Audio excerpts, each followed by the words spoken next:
Bonjour, welcome to Miss Lucy's Cajun Classroom. I'm your host, Miss Lucy, and your teacher. And today, I'm at Tony's Seafood in Baton Rouge, Louisiana, where I'll be catching the catch of the day. Well, then we'll go to the kitchen. I just hope they have enough fish for me today. Allons à l'école, chef.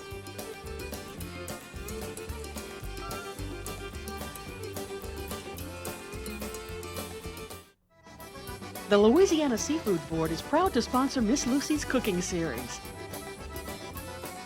Louisiana cooking is known around the world. And Louisiana's main ingredient? Seafood. Brought to you by the crawfish farmers and harvesters of Louisiana-grown crawfish.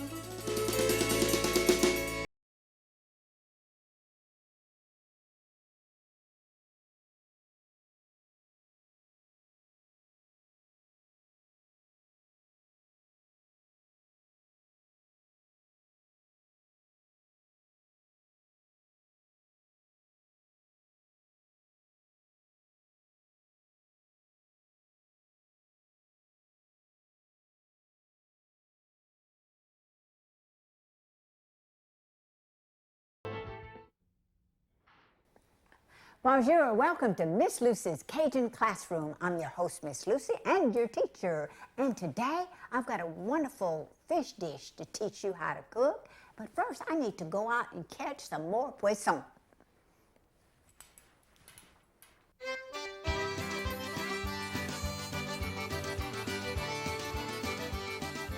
Let's see how I'll cook my catfish today. Oh well, I think I'll use Missy's special recipe. And Tony's Seafood in Baton Rouge is just the place to get that fresh catfish. Tony Pizzolata and his sons, Bill and Joey, moved their business from Donaldsonville, Louisiana, to Baton Rouge in the 1950s. They opened up a fruit stand, mind you, on Plank Road, selling crawfish by the side of the road. Then they moved to this permanent location. Tony's has served its customers for over 35 years. And the best proof of how great their seafood is that the store is full all the time, especially with repeat customers.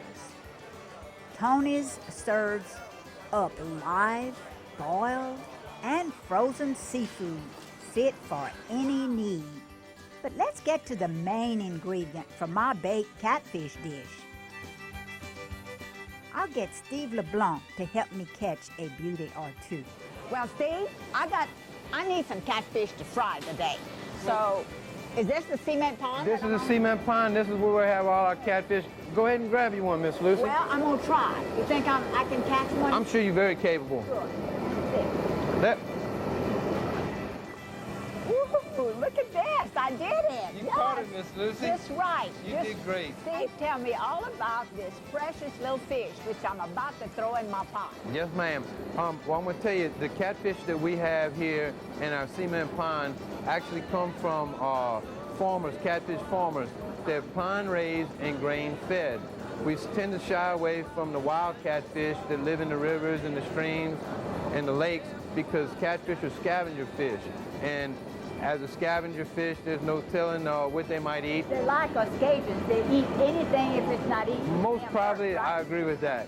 But these catfish are grain-fed, and so they're very wholesome and they're very pleasing to the consumer's palate.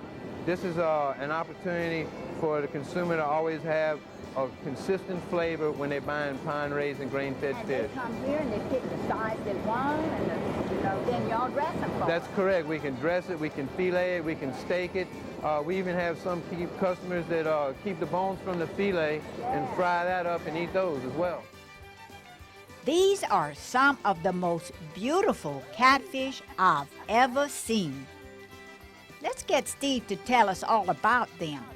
We actually have the fish live for the customers, and what we do is we net them out of the water so they can walk up and take their choice of small, medium, or large, and we'll cut it any way they like. Here at Tony's, George and Sherman and Willie, the catfish dressers, actually undresses and prepare your catfish any way you want. Whole, dressed, steaks, or fillets. You can use the steaks or fillets for grilling, frying, broiling in sauces, or for baking, like my catfish recipe. Looks like Tony's sign is right. You can go from swimming on one end to fried on the other. So regardless of how you want to prepare your catfish, it's hard to get much fresher than that. Can't wait to get mine home and share my recipe, rather Mrs. recipe, with you. And now we're ready to fix our wonderful catfish dish, which is a baked catfish. And you know, I have to confess, I never did eat catfish baked. It always was fried until Melissa taught me how to cook this. And look at these gorgeous fillets. Isn't that wonderful? Gee, wow, they'll be so tasty. Pretty white meat. And of course, when she taught me how to cook this, I said, oh gosh, Missy, this is just too good. And now we seldom eat fried catfish. Of course, still like it, but I usually do this. Okay, first thing you do with this, is you season it. Salt, real good. You have to remember you season seafood real well. Okay, and black pepper, of course. Cajuns use salt and pepper. Okay. And this really adds to the flavor. This is lemon pepper, and I have learned to use this. Of course, my mama didn't have lemon pepper when I was growing up, so we didn't know how to use it. But since then, I've fixed chicken and fish, and it just really enhances the flavor of all these foods. Okay. Let's do the hot sauce. Oh, good. Remember, you have to season that real well. In order to make this kind of absorbed in the meat, you kind of pat it down. See? Pat it real, and it just goes into the catfish meat. Catfish has a wonderful, wonderful meat. It just is so really tender. But now you can do this with any other fish. If you have the bass or the white perch or the snapper, just anything that you have, you can also do it this way. Alrighty, now the next ingredient is that you're going to add your onions. You just kind of arrange this. This is a beautiful dish, and it also tastes great. Now what we do at home, we eat this, it kind of forms a gravy in here, and we eat it with rice, but you don't have to. It's just really however you choose to do it, or what you want to eat with it. Okay? Then, of course, the julienne bell pepper. And you arrange it again like this. Good. Man, it smells good already.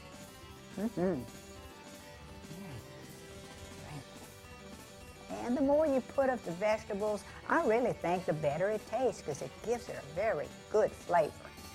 Now, okay, then we'll have the celery. Now you put them in chunks. Don't slice them thin. You want them in chunks, because this will cook, and the juice of the celery will go in with the gravy, and it will be so good. I'll just line this up here. Okay.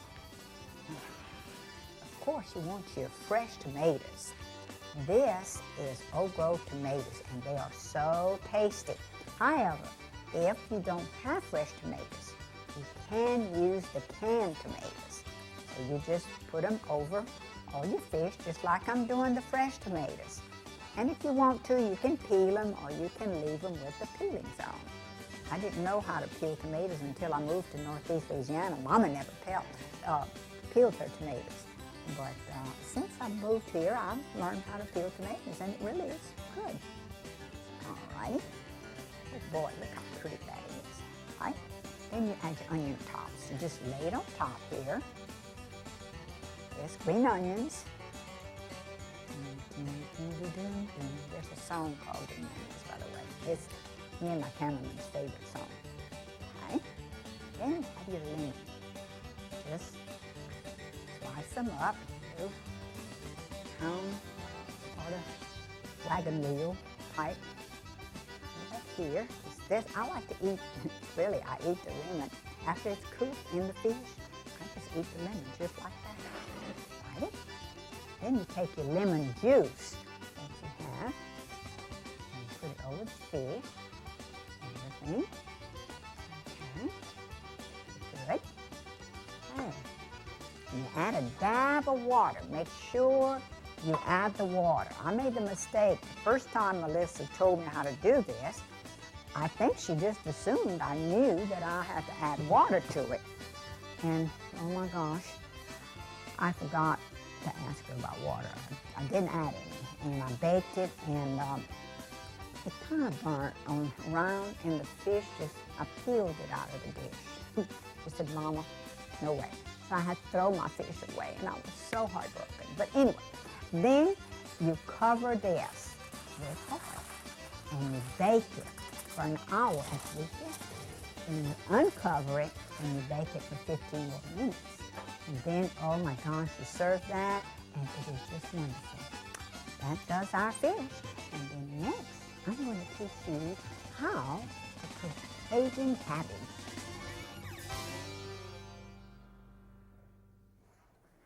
And now for our Cajun cabbage that I told you I'd teach you how to cook.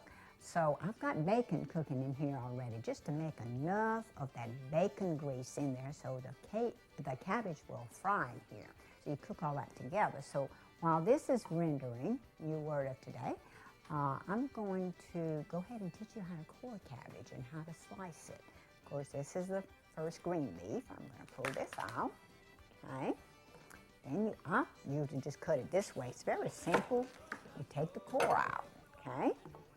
Then put it on its stomach, and I just do it this way. What I like to do, take this leaf off, it doesn't look very good. And this is kind of tough. You see this? So you go down, you peel it down to where it's not going to be tough, because you don't want to cook the tough cabbage. And you slice it like this. You just slice it, sort of. Okay, now we'll put it in the bowl because we've got some more cabbage to get. This cooks down so much that you have to have a lot of cabbage and it'll go down to barely nothing. Okay, do this piece just like you did the other one. And you see this is pretty tough. It would be too hard to cook. Okay, this way. Now, I love this cabbage. I used to not eat cabbage. That's another food I didn't like until I learned how to cook it like this. I still don't eat boiled cabbage. I just don't think it has a flavor to it.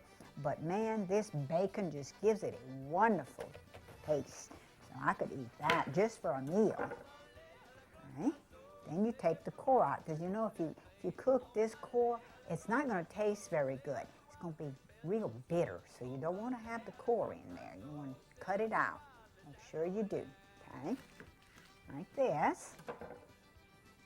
Okay. Then, of course, you can just go ahead and slice it like you did the other one. It's okay if you leave some of the leaves like that. It'll be all right. It just cooks down anyway, so like this. Alrighty. You don't want to chunk this. You want to slice it up. Easy. This is so quick and easy to fix because it doesn't take long to cook. Cabbage cooks real quickly. You don't want to cook it too much because it'll all, it just crumble and fall apart. Okay. Matter of fact, Missy likes it just tender-like, but I like mine cooked a little bit more than she does. So, okay, be good. Now we've got our cabbage fixed. Now what we're going to do next is that I'm going to just throw it in the pot here because our grease is already formed. Here, the bacon. Yeah. Just put it in with your bacon. Okay. And see, that looks like an awful lot of cabbage, but it sure cooks down. And you've really learned that you've got to have a lot of cabbage in order to end up with a little dish. Stir it up real good. Like this. And the cabbage is kind of coated with the oil from the bacon, the grease from the bacon. And this way you see how it's just shiny, pretty and shiny. And it just enhances the cabbage taste. Really, really good, and it goes so well with the fish. Now, what you do next, you cover it. Okay. Let it cook, I guess, for, about 15, 20 minutes. And then you season it. I never season my cabbage before I cook it. I always afterwards sprinkle salt and pepper on it and then stir it up again. And it's so good. So we've got our cabbage cooking. And now I'll teach you how to make some real good Cajun biscuits. Now I'm going to teach you how to make the perfect biscuit. I wasn't much of a biscuit maker until my sister-in-law, Ollie Marie, taught me how to do this, and they are fabulous. So you'll enjoy learning how to make these for your family. Of course, first I have the buttermilk biscuit mix in the bowl here. This is beautiful biscuit mix. I don't think you want to use just plain flour without the baking powder and soda and all. So this really, really works well. Then I'm going to add some baking powder to it myself, though. And this is some sugar. Okay, good. Mix this up real well. Here, all your dry ingredients. Okay, and of course, the unusual ingredient is the sour cream. So I'm going to plop this in here. Okay, now I'll plop two. Okay, good. Put this back up. You mix this up, sort of. Now you don't want to work your biscuit dough too much, so be careful when you add your liquid to it, which, by the way, will be the carbonated lemon lime drink. So this is the next ingredient that goes in here. You want to just throw it in here. Okay. And this is a very sticky ordeal. So actually, I have come to the conclusion that if you add a little oil to your hands when you're mixing these, it kind of eliminates some of the dough sticking to all your fingers. Because my gosh, that is a mess. But, you know, to have a good biscuit, you gotta just suffer the consequences. All righty, this here. Very good. And you just kind of fold it together like this. You don't want to mix it too much, okay? Just fold it together. Now, next you put it on the board with, of course, some more buttermilk biscuit mix here. Okay? And you sort of knead it. I need you. That's what they say. I need you? Yeah, okay. Now, very good. Now you see how you work this? This is real easy, but you don't want to mix it too much. Now, remember what I tell you. Not a biscuit maker, but this, my sister-in-law has taught me an awful lot. Now this is the oil that I'm going to use to kind of clean my hands with. It keeps you from getting your hands too sticky. So after you start mixing the biscuit, you just pat it down like this. You fold it over again. See, I told you it was a sticky ordeal. So it's messy, but oh gosh, they're so good. Good, big fingers. But this is so good. Now what you do, you want to take part of the batter, well, I guess the dough mix, and you leave the rest in the bowl because you don't want to mix it all at one time. That will make it kind of stiff, because the more you work your biscuit dough, the stiffer it gets, and the harder your biscuits are they're gonna get real tough and heavy. So, okay, I'm gonna kind of, you wash your hands with this. Instead of water, soap and water, you kind of use the oil, and you takes all the stuff off, okay? Yeah. Wipe them here. Yeah. They're so good and tasty. My, they're just so light, fluffy. I think it's the sour cream that adds to it. So, and of course, the carbonated drink does too.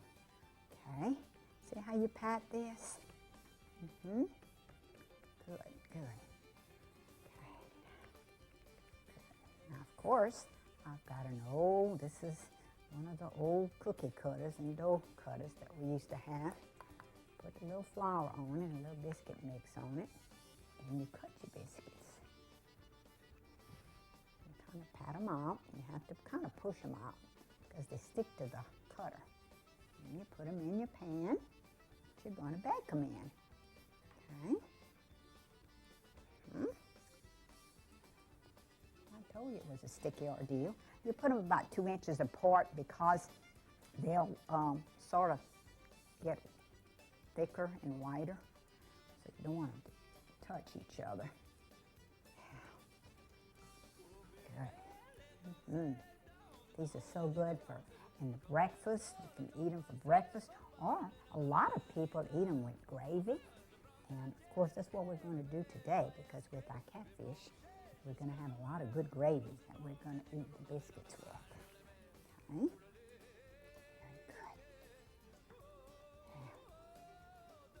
Very good. Yeah. Okay. Now the next step that you want to do is, of course, you need to really, I'm going to wait till just a few minutes after these are baked. I'm going to redo these. Get some melted butter. What you do, you add this to the top of your biscuits. This. Very good. See how pretty that is? Boy, when they bake, that butter just goes into those biscuits and talk about good, chap. Let's see, bon. Okay. Then I'm going to take these and I'm going to bake them at 375 for about 20 minutes.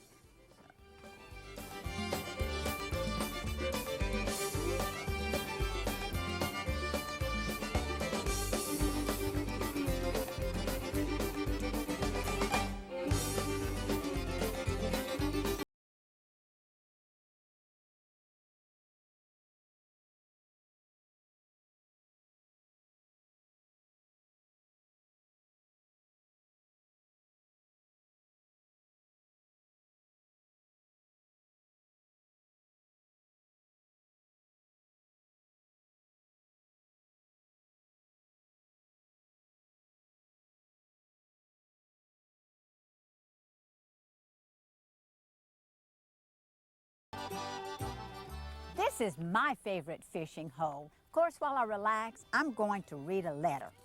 My husband and I look forward each week to watching your show on TV. We live in Leesville and love to eat and prepare Cajun food. My maiden name was Bonet, so you know I have French cooking in my blood. My husband will be watching your show and say, "Renee, you got to fix that. You are very special, Miss Lucy, and bring a lot of joy to a lot of people. Thanks for a wonderful show and being such a wonderful person." Renee and Al Wilson from Leesville, Louisiana. Thank you, Renee and Al, for this precious letter, and thank you for watching me today. I hope that you have learned some lessons in Miss Lucy's Cajun classroom. Now back to my fishing.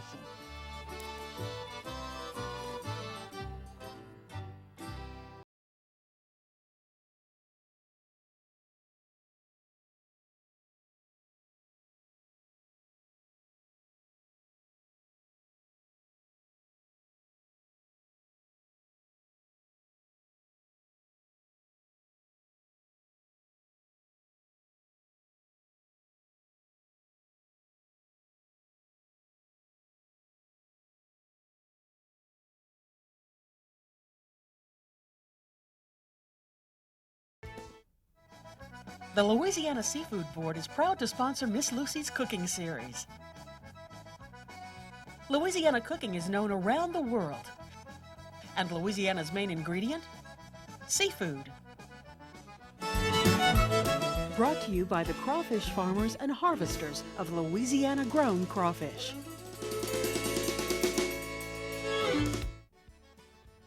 To order Miss Lucy's cookbooks, please send check or money order to the address on your screen or call toll-free 1-800-257-5829.